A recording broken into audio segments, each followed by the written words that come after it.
والصلاة والسلام على رسوله محمد وآله وأصحابه اجمعین۔ معزز صاحب حضرات،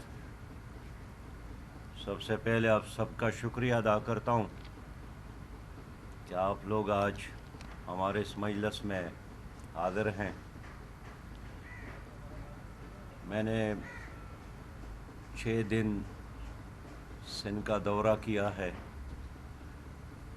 اور پہلے مرحلے کے اس دورانیہ کے اختتام پر میں آپ سے کچھ باتیں کرنا چاہتا ہوں، لیکن اس دورے کے دوران بہت سارے لوگوں نے، علماء کرام نے، سیاسی قائدین نے، صحافی حضرات نے، بہنوں اور بھائیوں نے میری والدہ محترمہ کی وفات پر میرے ساتھ تعزیت کی ہے، غم درد کے اس لمحے میں میرے ساتھ شرکت کی ہے، تو میں ان سب کا شکریہ بھی ادا کرنا چاہتا ہوں اور دعا کرتا ہوں کہ میری والدہ سمیت جتنے لوگ وفات پا گئے ہیں اللہ تعالیٰ ان سب کی مغفرت فرمائے، اور جن کے والدین زندہ ہے اللہ تعالیٰ ان کی اولاد کو ان کرنے کی توفیق عطا فرمائے۔ ان کے دنوں کے دوران کراچی کا وزٹ کیا، حیدرآباد کا وزٹ کیا، ٹنڈو ادم کا وزٹ کیا، میرپور خاص کا وزٹ کیا، اور زندگی کے مختلف شعبوں سے تعلق رکھنے والے لوگوں سے ملاقات بھی ہو گئی ہے، اجتماعات بھی ہوئے،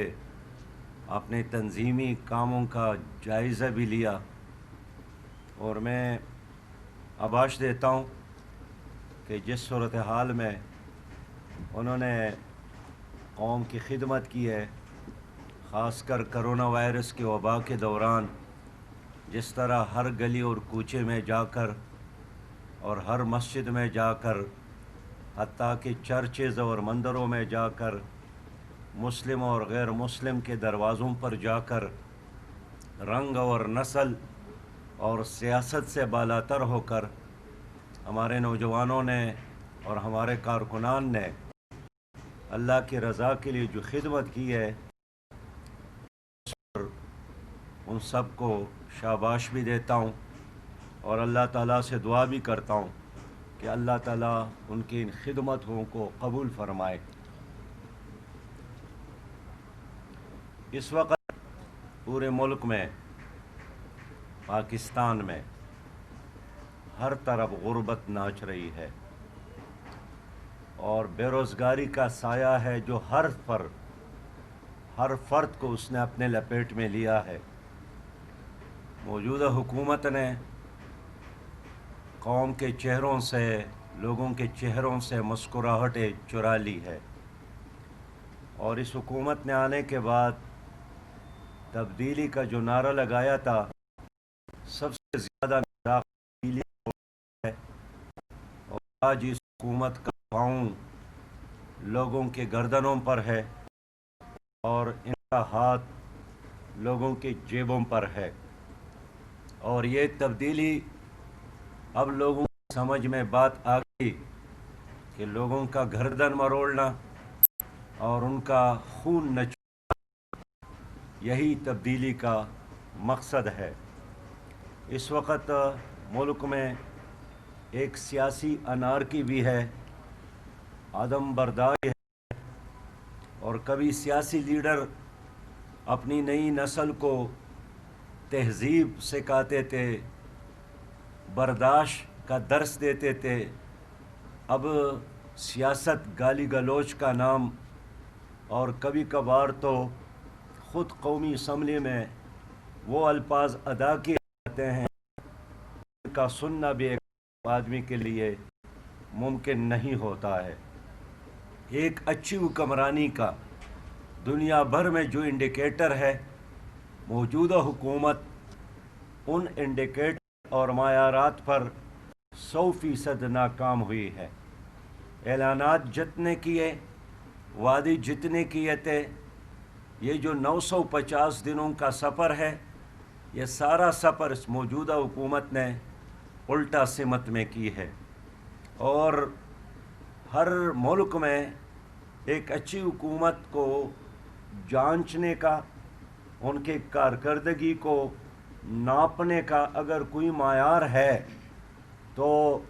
یہی ہے کہ کیا اس حکومت نے، اس پارٹی، برسر اقتدار پارٹی نے اپنے منشور پر عمل کیا یا نہیں کیا، اپنے وعدوں کو عملی جامہ پہنایا یا نہیں پہنایا۔ مجھے افسوس ہے کہ موجودہ حکومت نے 950 دنوں میں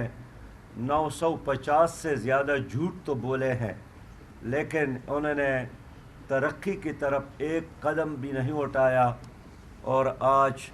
پاکستان کی معیشت افغانستان، سری لنکا، بھوٹان، نیپال،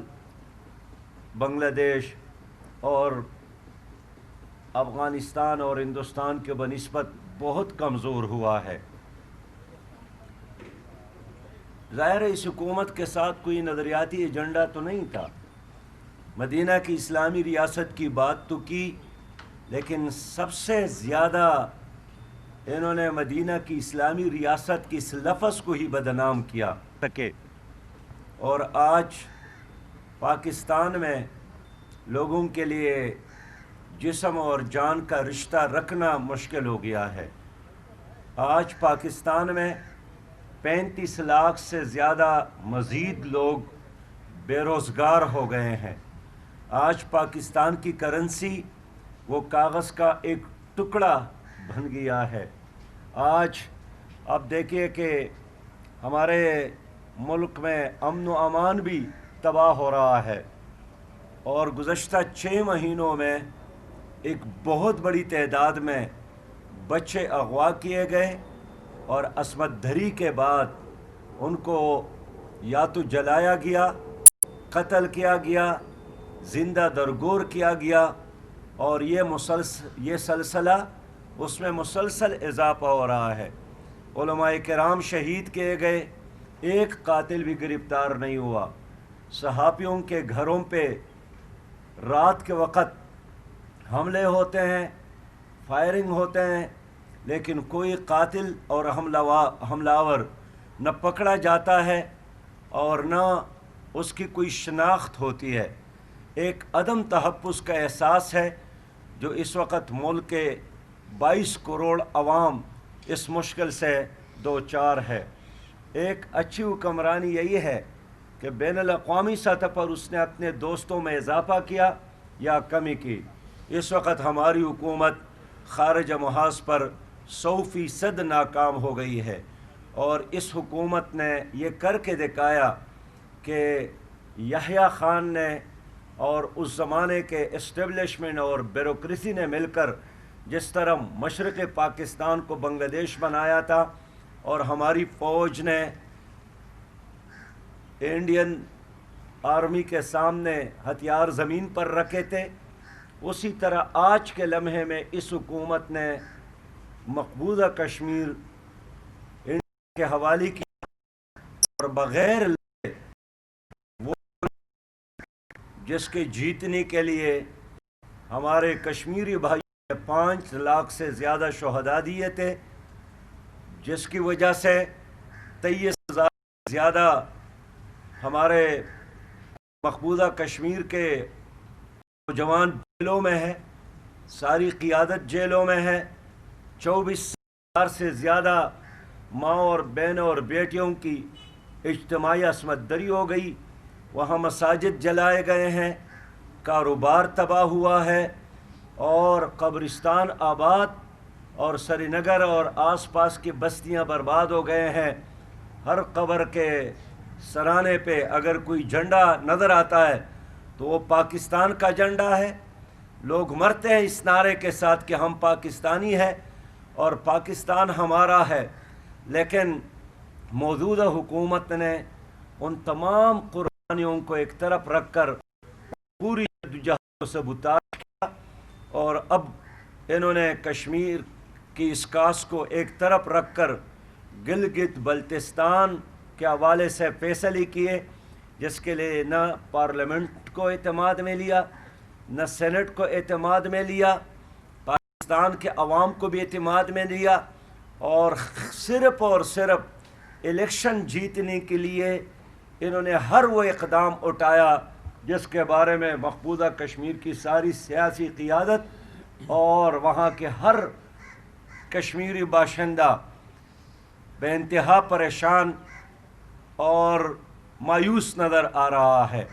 اس حکومت نے اعلانات یہی کیے تھے کہ ہم ہر جمعے کو احتجاج کریں گے تاکہ دنیا کو یاد دلاتے رہیں ہم کہ کشمیر پر انڈین قبضہ ہوا ہے، لیکن پہلا ایک دن جمعے کو آدھا گھنٹے کے احتجاج کے بعد یہ حکومت بھول گئی کہ حکومت نے عوام کے ساتھ کشمیر کے حوالے سے کیا وعدہ کیا تھا۔ عمران خان صاحب فرماتے تھے کہ میں کشمیر کا سفیر بنوں گا۔ اب لوگوں کو سمجھ میں بات آئے گی کہ کشمیر کی سفارتکاری کا مطلب کیا ہے۔ تو خارجہ محاذ پر بھی حکومت ناکام ہے۔ سعودی عرب پاکستان کا بڑا سچا اور پکا دوست تھا، اب ویسا نہیں رہا۔ پاکستان ویزے بند کیے ہیں۔ چائنا مسلسل سی پیک کے حوالے سے ان کی کارکردگی پر اپنی تحفظات کا اظہار کرتے ہیں۔ اب مجھے بتائیں، ہم نے 950 دنوں میں جس طرح اس حکومت کو دیکھا ہے، یہ ہے کہ 73 سالوں میں ہماری قوم نے ایسی ناکام حکومت کو نہیں دیکھا۔ انہوں نے نوجوانوں کو مایوس کیا، ان کے ساتھ انہوں نے نوکریوں کا وعدہ کیا، انہوں نے ان بے لوگوں کو مایوس کیا جن کے ساتھ 50 لاکھ مکانات کے وعدے کیے تھے، انہوں نے زندگی کے ہر شعبے سے تعلق رکھنے والے لوگوں کے ساتھ ہاتھ کیا، اور اب نہیں وزیر اعظم کس میں رہتے ہیں، کہتے ہیں کہ ماشاءاللہ بہت بہتر ہو گئی ہے۔ میں مانتا ہوں ان کی معیشت بہت بہتر ہوئی ہوگی، ان کے وزیروں اور مشیروں کی معیشت بہتر ہوئی ہوگی، لیکن قوم کا بیڑا غرق ہوا ہے، قوم کی معیشت ڈوب گئی ہے، قوم نان شبینہ کا ہو گئی ہے۔ باہر سے کچھ مشیروں کو لا کر بٹھایا گیا جو ایک ریبوٹ کی طرح یہاں چلتے ہیں، اور ان کا سارے اختیار کسی اور کے ہاتھ میں، اور ہر ناکامی کے بعد بریف کیس اٹھا کر باہر واپس جاتا ہے، جہاں کا خمیر ہوتا ہے وہاں ہی پہنچ جاتا ہے۔ اس حکومت نے وعدہ تو یہی کیا تھا کہ ہم بیماری یونٹ کو، صنعتی یونٹ کو چلائیں گے۔ اب مجھے بتائیں کہ 950 دنوں میں کوئی نیا کارخانہ، کوئی نئی یونیورسٹی، کوئی نیا پروجیکٹ، کوئی میگا پروجیکٹ بنا ہو، لیکن جہاں کوئی غریب کام کرتا تھا، آج اس حکومت نے سٹیل مل کے 4500 مزدوروں کو نکالا ہے۔ میں آج کراچی میں ہوں، میرے ساتھ مزدور ملے ہیں، ان کی مائیں، بہنیں اور بیٹیاں، ان کے چھوٹے چھوٹے بچے جو اسکولوں میں زیر تعلیم ہیں، اس کا مستقبل اس حکومت نے تباہ کیا، اور بے یار و مددگار آج سٹیل مل کے مزدور یہاں کے چوک اور چوراہوں پر بھیک مانگنے پر مجبور ہے۔ کیا یہی ترقی ہے؟ کیا یہی تبدیلی ہے؟ میں نے کراچی دیکھا، اور کراچی کے لوگ یہی مطالبہ کر رہے ہیں کہ کیوں ہماری آبادی کو کم ظاہر کی گئی، اور کراچی کا عام آدمی یہی سمجھتا ہے کہ پیپل پارٹی اور پی ٹی آئی نے مل کر اس شہر کو قیادت سے محروم رکھا ہے۔ اس شہر میں بلدیاتی الیکشن نہ کرنے پر پی ٹی آئی اور پیپل پارٹی نے ایک خاموش معاہدہ کیا ہے۔ آج یہاں کے لوگ جو پاکستان کے بے روزگاروں کے لیے شہر روزگار کا ایک ذریعہ تھا، آج کراچی کے نوجوان بے روزگار ہو گئے ہیں، اور حکومت نے ان کے ساتھ جتنے وعدے کیے تھے وہ تمام وعدے بس پانی پر ایک لکیر ثابت ہو رہا ہے۔ ابھی کچھ عرصہ قبل جناب عمران خان صاحب یہاں آئے تھے، 1100 ارب کا اعلان کیا تھا، جن کے بارے میں سندھ کی حکومت نے کہا کہ ان میں تو 8 ارب آلریڈی پہلے سے ہم نے دی ہے۔ آپ اندازہ کریں کہ صوبائی حکومت اور مرکزی حکومت کس طرح مل کر کراچی کے عوام کے ساتھ پولنگ کر رہی ہے، مذاق کر رہی ہے، ٹرخانے دھوکہ دینا اور just to kill the time وقت گزارنا اس حکومت کی پالیسی ہے۔ کراچی سرکولر ریلوے پر جو اعلانات کیے گئے وہ نمائشی اقدامات ثابت ہو رہے ہیں۔ میں اس لیے کہنا چاہتا ہوں کہ اس حکومت نے 950 دنوں میں کوئی نیکی اور خیر کا کام نہیں کیا، تو اب خود اپنی ناکامی کا اعتراف کر رہی ہے۔ ان کے چہروں پر مایوسی کی لکیریں ہیں، وہ آپ بھی دیکھتے ہیں۔ اب ان کے الفاظ جب ادا کرتے ہیں تو ان کا ساتھ نہیں دیتا ہے۔ ان کے وزیر دیکھے، ان کے گورنر دیکھے، ان کے ذمہ دار لوگ دیکھے، ان کے باڈی لینگویج دیکھے، اب وہ ناکامی کا ایک تصویر ہے جو سامنے نظر آ رہی ہے۔ آج کی خبر یہی ہے کہ اسٹیل مل کی طرح یہ ریلوے کو بھی نیلام کرنے اور کسی ٹھیکیدار کے حوالے کرنے کی کوشش کر رہی ہے۔ ہم حکومت کو ایسے نہیں کرنے دیں گے، اور اگر حکومت نے اس طرح کوئی اقدام اٹھایا تو میں کہنا چاہتا ہوں کہ ہم ریلوے میں کام کرنے والے مزدوروں کے ساتھ مل کر اس حکومت کا پہیہ جام کریں گے۔ کیا آپ یہ چاہتے ہیں کہ اسٹیل مل کی طرح یہ جو وابستہ مزدور یہ بھی چوکوں چوراہوں پر ان کے بچے بھیک مانگنے پر مجبور ہو گئے؟ ہم کسی بھی صورت میں حکومت کو یہ کام نہیں کرنے دیں گے۔ یہ ملٹی نیشنل کمپنیاں ہیں، کچھ بین الاقوامی ساہوکار ہیں، وہ پہلے ان یونٹ کو ناکام بنانے کی کوشش کرتے ہیں اور بعد میں خریدنے اور اپنے اس پر ہاتھ صاف کرنے کی کوشش کرتے ہیں، جس کی ہم مذمت کرتے ہیں، اور ایسی کسی بھی سازش کو انشاءاللہ تعالی ہم کامیاب نہیں ہونے دیں گے۔ سینٹ میں اپوزیشن نے ریکوزیشن جمع کیا تھا اور مجھے افسوس ہے کہ اجلاس بلانے کی بجائے اس ریکوزیشن کو واپس کیا، اس شرط کے ساتھ کہ ایجنڈا تبدیل کرے۔ کیا یہ ایک جمہوری حکومت ہے؟ اور اب تو یوں لگتا ہے کہ شاید کوئی ریٹائر میجر صاحب سینٹ کے ساری کارروائی وہ بھی ڈیل کرتا ہے اور وہی فیصلے کرتے ہیں۔ ایوان بالا ہے، آپ اس کو بھی مفلوج کرنا چاہتے ہیں۔ میں سمجھتا ہوں کہ پاکستان کی بقا ایک صاف ستھری جمہوریت سے وابستہ ہے، اور یہ جو حکومت کر رہی ہے، میڈیا کو کنٹرول کرنا، عدالتوں کو کنٹرول کرنا، ایوان کو کنٹرول کرنا، یہ تو ماشاء اللہ کے دور میں بھی اس طرح نہیں ہوتا تھا۔ اس لیے ہم کہنا چاہتے ہیں کہ سینٹ کو آزاد چھوڑا جائے تاکہ وہ پاکستان کے 22 کروڑ عوام کی نمائندگی کر سکے۔ میرے پیارے بھائیوں اور میرے بزرگوں، جماعت اسلامی اس ملک کے ایک اسلامی حقیقی جمہوری اور ایک ترقی پسند جماعت ہے۔ اس وقت ہمارے ملک میں ایک طرف پی ٹی آئی کا ناکام چہرہ ہے اور دوسرے طرف ایک اور سیاسی اتحاد ہے جو پرانے ناکام چہروں کا ایک مجموعہ ہے، جنہوں نے 73 سال اس قوم پر حکمرانی کی ہے۔ ان کے درمیان پالیسیز پر اختلاف نہیں ہے، ایک کشمیر پالیسی پر ایک ہے، یہ گلگت بلتستان کے حوالے سے اس پالیسی پر ایک پیج پر ہے۔ امریکی غلامی،